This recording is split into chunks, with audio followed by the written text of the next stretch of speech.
Hey YouTube, Galbrena is finally here and oh my, she's hot, literally. Our newest 5-star fusion resonator is Bayonetta incarnate with super active, super flashy pistol combat and a delicious midriff. She also likes eating ice cream, probably to cool herself off because she's so damn hot. My name is Xlice and in this video I'll be covering everything you need to know about Galbrena and showcasing her power at S0. As usual, WuWa characters have quite a bit of text description for those stance changes and Forte mechanics that might be really overwhelming. So we're going directly to the battlefield and providing intuitive, simplified explanations so you don't have to consult the textbook. This is going to be done on the WuWa Media Server, and of course that means things are subject to change for full release. Let's dive right into the Hellfire Queen.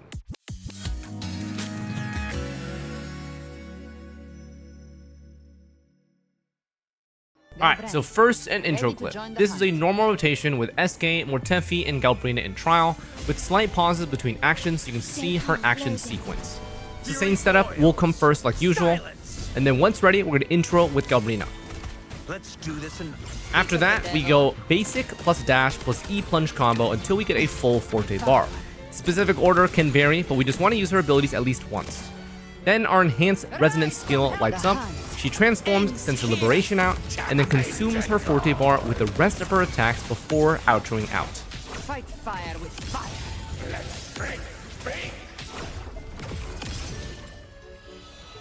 So that was a simplified explanation of what her rotation looks like, but you guys can see that just like recent characters, she's a build Forte, consume Forte type of character. Now let's break things down step by step. So Galbrena is considered a main DPS, and our main goal is to generate that Forte bar, stance change, and then consume it to deal more damage with our attacks. She'll first charge it up with standard attacks and abilities, and once it's maxed out, her resonance skill will light up, which causes her to change stance. From start to finish, Galbrena should be able to use all of her abilities without much hassle. Completely use up her Forte bar and should have her full concerto energy for an easy outro skill back to your supports. Now the thing I personally like about her is her flexibility in combat. If you like spamming basic attacks, you can do that. If you like spamming heavy attacks, you can do that. You just need stamina. And if you like being airborne and you want to spam mid-air attacks, you can also do that. You just need stamina as well. You aren't forced into one style either. You'll be able to mix and match as you like, and she makes it pretty easy to intertwine her playstyles. So let's take a look at that Forte bar. Got a pretty sick design. It's split into two chunks. There's a small left side chunk and a bigger right side chunk. The right side, called Sin Flame, is what charges with your attacks and abilities. You have basic combo, you have your heavy attacks, you have your mid-air attacks, resonance skills, and intro skills all contribute towards it. When it's maxed out, your resonance skill will light up. Pressing it activates Demon Hypostasis, which is her enhanced form. In this mode, her Forte bar changes into a full bar, and your attacks and abilities consume the bar to deal more damage. When your Forte bar is empty, she'll exit this state, and typically this is where her rotation finishes and you outro. So what about the left side of her Forte bar? This is called Afterflame, and it charges in segments when other resonators, not herself, cast echo skills. This holds up to 40 points, and each echo skill cast grants 8 points to her. You can see it charging up even when she's not on field. For example, when setting up Shorekeeper and Mortefi here, when I press my Q button, her tooltip shows her gaining some points. Now for this bar, you'll probably have a little bit of it, but not all of it, and that's okay. When she goes into demon mode, this part of her Forte bar converts to damage bonus. Each point is 1.5% damage bonus, so 40 points is 60%. On average though, you'll have between 16 to 32 points, so expect 24 to 48% damage bonus for her. So that's basically the technical side of how she works. She also has some sick mechanics that will help you in combat. Her dash is unique. It's called Hellstride, and has fixed amount of damage that you'll probably recognize, can dash through smaller enemies, but most importantly, it does not interrupt attack cycles when you use it after a short amount of time. So you can weave it between abilities, and reacting to enemies' attacks is pretty natural for her because it won't cause her to reset her attack chain, and will contribute to a very active and engaging on-field playstyle. I personally really enjoy it. Her basic attacks and heavies are also split between heavy attack damage and echo skill damage. This means for certain echo sets, team abilities, and weapons, Galbrena has really nice access to specific bonuses. Now, where is her liberation used? This ability is a nuke that gives 1.85 final damage bonus to your basic, heavy attack, and mid-air attacks while you're in demon mode. So basically, just add it in right before or right after you enter demon mode. I personally enjoy using it right after since it connects to a basic 2-chain skipping basic 1. But using it right before does allow you to gain a little bit of liberation energy from using your skill that would otherwise be overflowed if using it after. Totally personal preference and if you need the energy or not. Alright, now that's basically the gist of her kit, but I still haven't broken down her basic abilities. And that's because functionally, they all have the same role in the big picture, which is generating activating or consuming Forte bar. So here's a quick overview of what each of them looks like. We have the basic attack flow. This one just spams left click. Here's the heavy attack flow. This just holds left click. You can keep holding left click and she'll cycle through multiple heavy attacks as long as you have stamina, so this is kind of a one button shotgun playstyle. And then there's midair attacks. This one just hold left click while in midair. She's unable to move during this, but she also can dodge ground attacks, so it's a trade-off. Regardless of what you choose or how you decide to mix these, her Forte bar mechanics and demon mode remain the same, so enjoy what you like and mix and match what you want. Now let's get a bit specific for her rotations. Normal DPS rotation is going to look like this. You're gonna enter with intro, then use either her Hellstride or the base plunge, but make sure to use both in the beginning, and then spam basics or heavies until maxed Forte bar. This uses all of her relevant abilities at least once for a buff from a Forte node, which we'll go over in a second. Then activate demon mode plus echo plus liberation.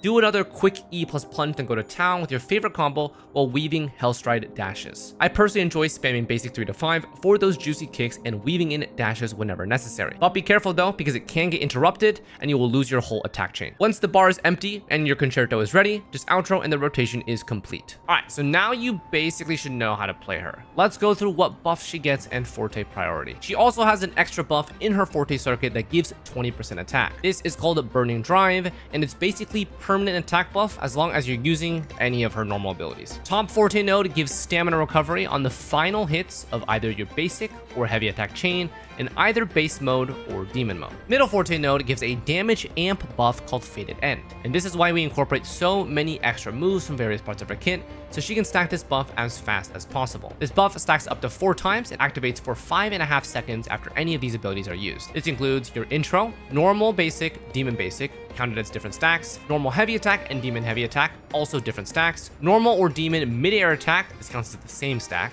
normal or demon resonant skill, also counts as the same stack, enhanced resonant skill, which is the one that lights up, dodge counter, Hellstride dash, and liberation. So there's actually quite a bit here. Now it should make sense why our DPS rotation was using a bit of everything. Intro plus normal basic plus normal E plus normal mid-air attack instantly gives us 4 stacks in her base form. Then after she transforms, we have liberation plus demon basic attack, demon E, and demon mid-air attack, which will continue refreshing our stacks throughout Forte consumption. I know it looks a little bit complicated, but when you try her out and you try her gameplay out, once you muscle memory, weave in all the stuff together, it'll be natural for you. All right, so the rest of our Forte stats are gonna give her crit damage and attack. For Forte priority, we're going Forte circuit, liberation, and normal attack, all relatively equal value, and then skill and intro. So there's going to be an order of total multiplier that you'll get per rotation. Forte circuit, liberation, and normal attack all contribute quite a bit. Your pre-demon damage is all normal attack levels from here. Liberation is quite a decent 1100% nuke, and then post-demon damage is all Forte circuit levels. So Forte circuit should be prioritized first. After that, resonant skill and intro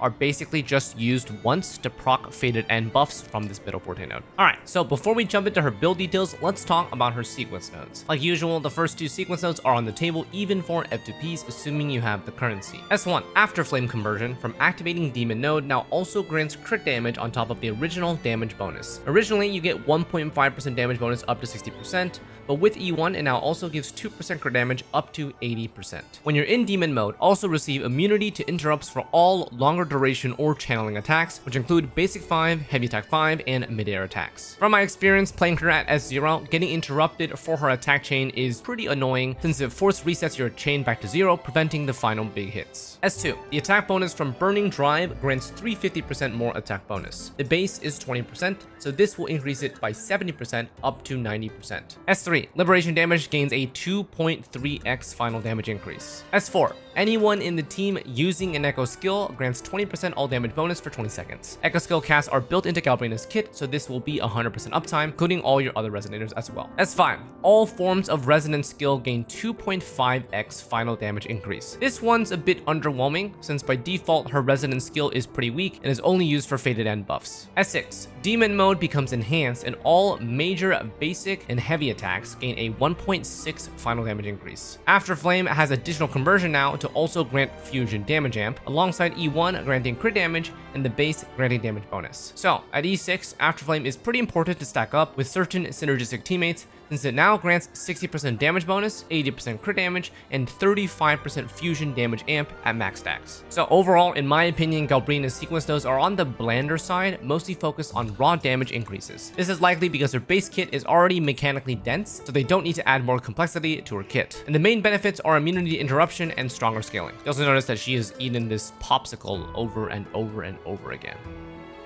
Nom. Now, let's talk about her weapons. So, she's a pistol user, she's attack scaling, benefits from crit rate, crit damage, heavy attack damage, and echo skill damage. Her signature is very tailored to her, granting both benefits and ignore defense, pretty typical of recent weapon designs. Lux and Umbra, 587 base attack, 48.6 crit damage, 12% attack, 24% heavy attack damage amp, and echo skill amp, and 8% ignore defense if both of these are active. Since she has both crit damage 14 nodes and a crit damage weapon, she is going to be prioritizing crit rate on echoes to reach a decent ratio. Total stat from passives is roughly 68%, including the def ignore. Alright, other options. We're pretty limited on other pistol options, with Carlota's signature being the closest, but not having the ideal scalings. It's usable as a stat stick, but she gains no benefit from the resonant skill damage here. Total stat from this is going to be 12%. Static Mist standard pistol is going to be a decent choice if no other option. Crit rate as secondary makes it easy to build around, energy regen is nice to have, and a slight attack percent bonus otherwise. Total stat is going to be 22.8%. If you have access to the battle pass, the Solar Flare ends up being a pretty solid option. It has 20% crit rate secondary, a stacking passive that maxes out at 8.8% attack, and 8.8% heavy attack damage bonus at R1. Total stat at R1 is just 17.6%, and R5 is going to be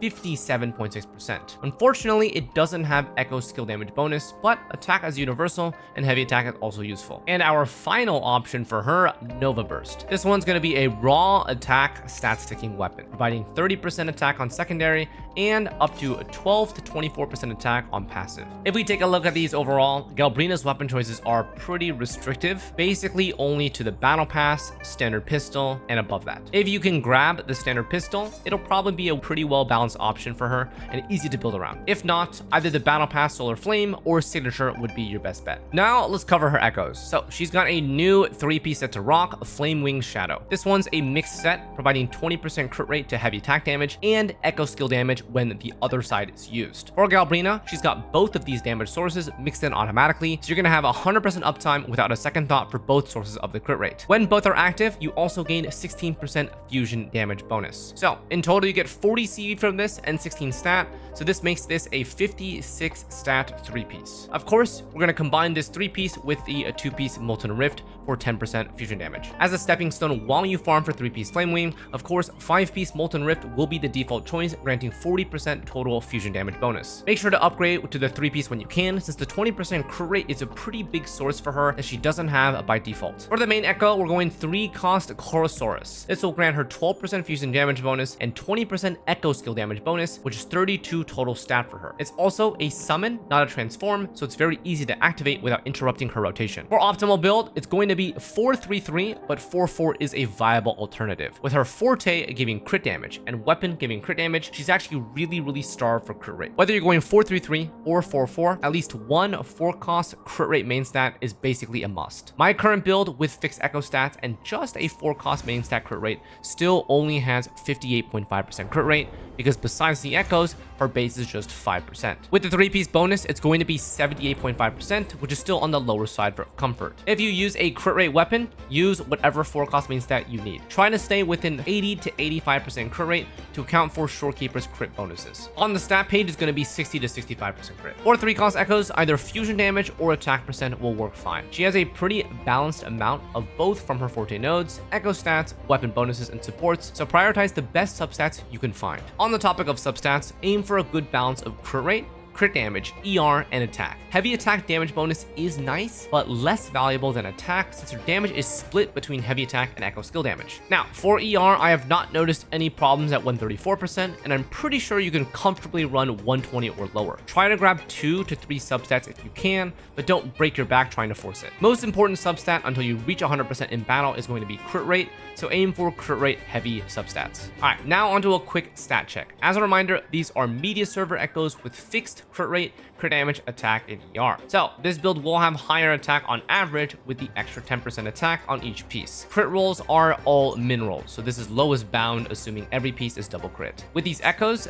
these are her stats. 2.6k attack, 58.5 crit rate, 277.6 crit damage, and 134 ER. In battle, her crit rate will be 78.5, including a 3-piece echo bonus. On live servers, you'll probably expect a lower attack of about 2.4k. So my personal recommendations, assuming 3-piece Flame Wing Shadow: 60 to 65 crit rate, assuming you have Shorekeeper in your team, 70 to 75 without, 225 plus crit damage, and 120-ish ER. Your crit damage will vary depending on the weapon you use, so don't worry too much about hitting a certain threshold. Ideal builds on signature weapon can potentially reach 300 crit damage with 60 to 65 crit rate. Team synergies. So currently we do not have access to our best in slot team because we've got a dashing arrow resonator coming up really soon. For now, there's a couple things to make note of for her kit. She will be your primary on-field DPS, so pairing with a sustain like Verena or Shorekeeper is necessary. Shorekeeper is really nice to have because her crit rate bonus from Liberation allows her to reach 100% without too much hassle, but every team and their mother uses her, so yeah, it depends on what you have. For the sub DPS, we have a few options. Galbrena scales very well with Echo Skill damage bonus, heavy attack damage bonus, and Echo Skill cast for Afterflame generation. Ideally, we prioritize Echo Skill damage and Echo Skill casts, since her hardest hitting attacks are Echo Skill damage only, and Echo Skill casts provide her scaling buffs. With our present roster, we only have outro skills that benefit heavy attack damage and a mix between fusion and other damage bonuses. So for outro skill bonuses, we're going back to a familiar classic that just recently was a core teammate, S0R1 Mortefi. He's got 38% heavy attack damage amp and is our single strongest source currently. This will probably be the setup most of you guys run without breaking the bank. Another teammate that I personally have been enjoying is S0 Phrolova. This one is definitely stronger due to Phrolova's raw damage off field, but it does require her to be invested and yoinked away from your Havoc comp. If you can split her off, she's actually a really strong teammate for Galbrena. She provides more Echo Skill cast than the average Resonator to stack Afterflame, and also has 25% heavy attack damage amp on her outro skill. And of course, I must mention the Fusion Quick Swap comp. This is originally Brant, Lupa, Changli, with Changli and Brant being the main stars of the show, and Lupa providing supportive fire and some really nice fusion specific bonuses. Galbrena can definitely slot in for any of these resonators, but it's a bit difficult since these three work so well together. Lupa has core buffs for the team,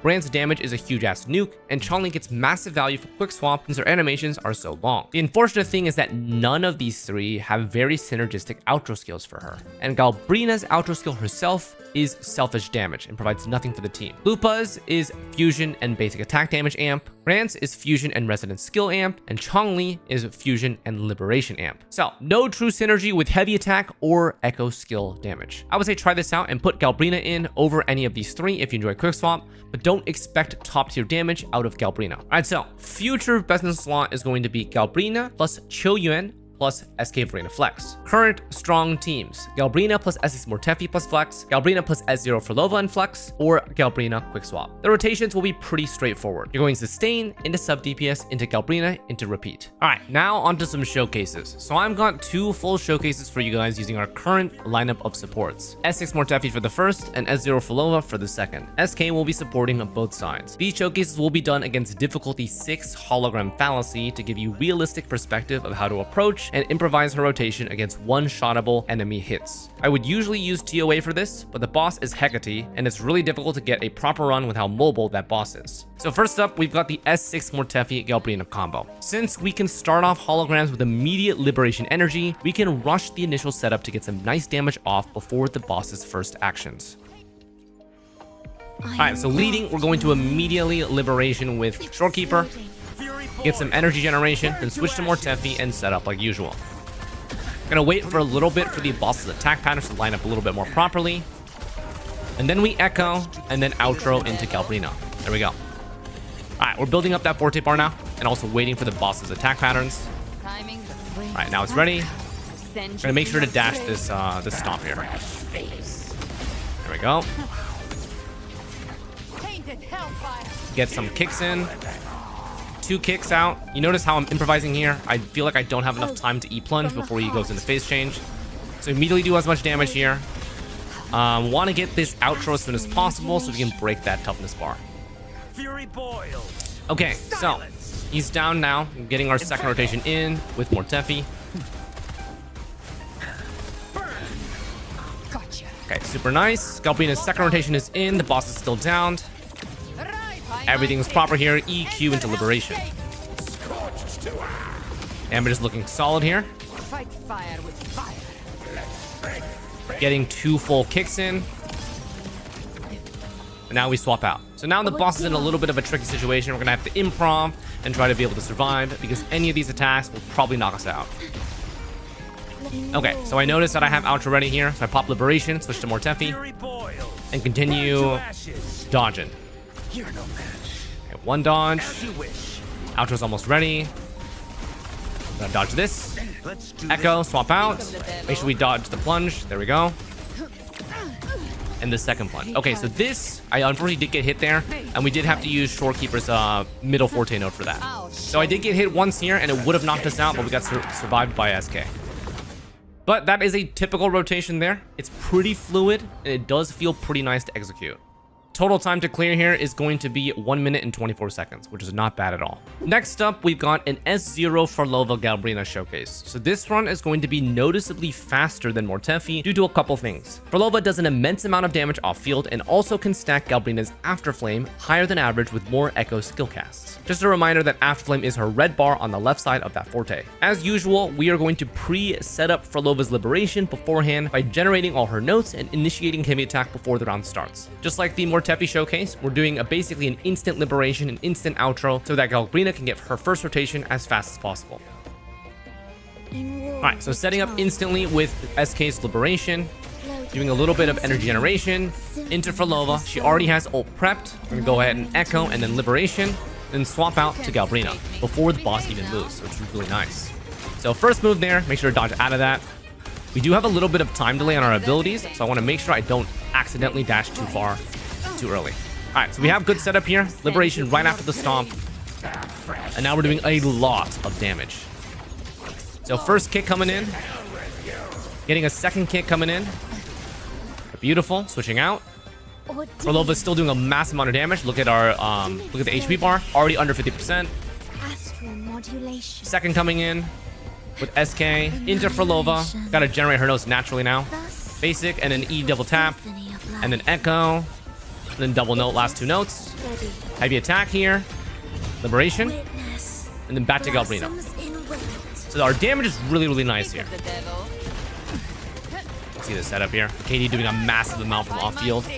And then this liberation coming in from Galbrena, initiating a bunch of attacks, and there it is. So much faster clear. We did not even need 2 full rotations from this, which is a significant improvement. So it really depends though, because I would feel like the Phrolova setup is a bit more harder to execute, right? Because our characters are much more prone to interruption, and essentially like if you get hit, you die. In this difficulty hologram, some of these comps are going to be a little bit more high risk, high reward. But as you guys can see, that Phrolova is doing quite a lot, even though she's not technically true synergy with Galbrena.